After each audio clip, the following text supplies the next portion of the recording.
What's going on, everybody? It's your boy C-Zar, and we are talking about XRP today.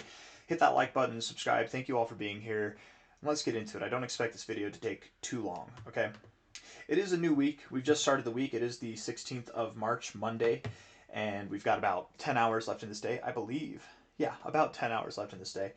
$1.48 is the price, and I think we're seeing a little bit of a turnaround here, right? This wasn't quite a bullish engulfing candle last week, but think about it.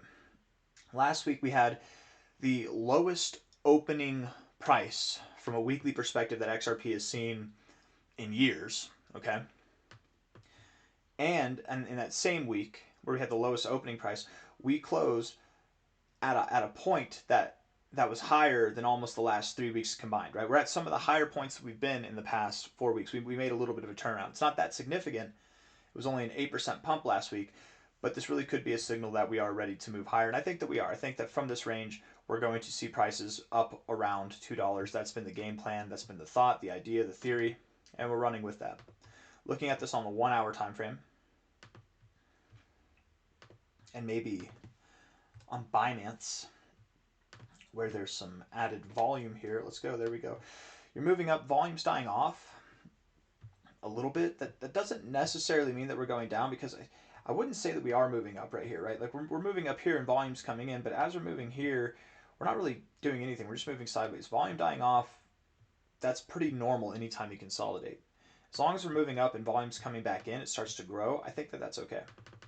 And when I say starts to grow, it doesn't need to be bigger than here, but anything's welcome that's above that, right? As long as it produces a good move. Looking at the indicators here, overall the RSI is very bullish. You have a little bit of a double top there. Stochastics are very bullish. The MACD is very bullish as well. Interesting to see what happens throughout the day today. Let's look at the 4 hour time frame. I'm not getting enough off the 1 hour. I think it looks good. I just don't think it's enough. And you're at areas where you found resistance before. I wouldn't be surprised if you came back down, but not anything crazy. You know, you're at $1.48 right now. Maybe you come down to $1.44, $1.42. Nothing crazy, right? A higher low in this area, nothing less. Something like that, right?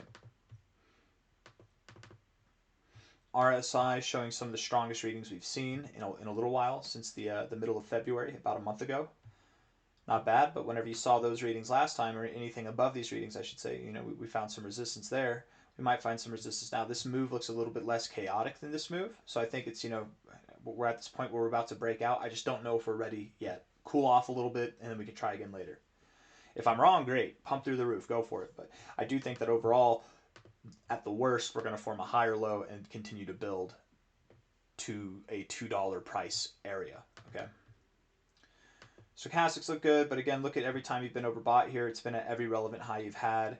You haven't really lingered in this overbought zone. You probably do come down. That's my suspicion. Yeah, I'm sticking with that. Daily time frame, and again, when I say come down, we're at $1.48 now. I mean $1.44, right? You're probably not going to go below $1.40. Probably not. But even if you do, even if you go below $1.40, probably not by much. It's not going to be significant. But I think somewhere $1.40, $1.45, somewhere in that area. Nothing crazy. The RSI is starting to turn bullish, looking good, getting above the 60. We'd love to see that. If today were to come back down, you're only up 2.4%. You have about 10 hours left. That's a lot of time in a day. 2.5% is not really that much price. You could turn this day around and close it red. If you do, you will effectively reject the 60 level in your RSI. I know that it's pointed up, but if it's red, it won't be pointed up anymore. It'll be pointed down, and the 60 will be the point at which you're rejecting. With that, you'd either expect to find support at the 50 or even down at the 40. Okay, so just be aware of that.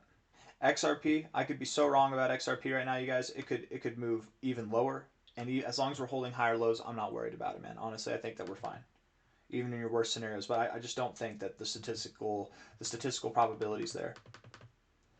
Stochastics look great. The MACD is showing up a little bit. It's showing some strength. We're also at this zero level where sometimes we have difficulties crossing above it. Okay, sometimes we just blast right through it. You know, sometimes we do.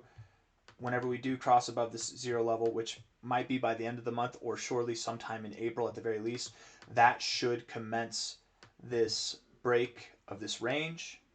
We'll break above the zero here. We'll get overbought with the stochastics. We'll get overbought with the RSI. All these things in culmination will break us out of this range and really start the party up to about $2. That's my expectation. It could be this week. It could be sometime this week. It could be by the end of this month. We might still be consolidating until the first couple weeks of April. I doubt that really after the second week of April that we'd still be in this range. I would think that we break out before then. But time will tell. Ultimately, we're in a range. We're range bound until we're not. I don't think we break out to the downside. I think we break out to the upside. And that upside breakout should take us anywhere from like $2.20 to $2, maybe even like $1.80 at a bare minimum, $1.80. We're at $1.48 now. And I expect this to happen, if I had to guess, like sometime within the next 4 weeks. Probably within the next 2 weeks, but at the latest within the next 4 weeks. Hit that like button, subscribe. Let me re-say that again. I'm sorry. I know what I'm saying. I might be confusing. I expect the breakout to happen within the next 2 weeks, if not 4 weeks at the longest. I don't expect that we'll be at $2 in 2 to 4 weeks. We could be. I expect that we'll break out within the next 2 to 4 weeks, so we have a little bit more consolidation to go. Hit that like button, subscribe. Thank you all for being here. I'll see you on the next one. Bye-bye.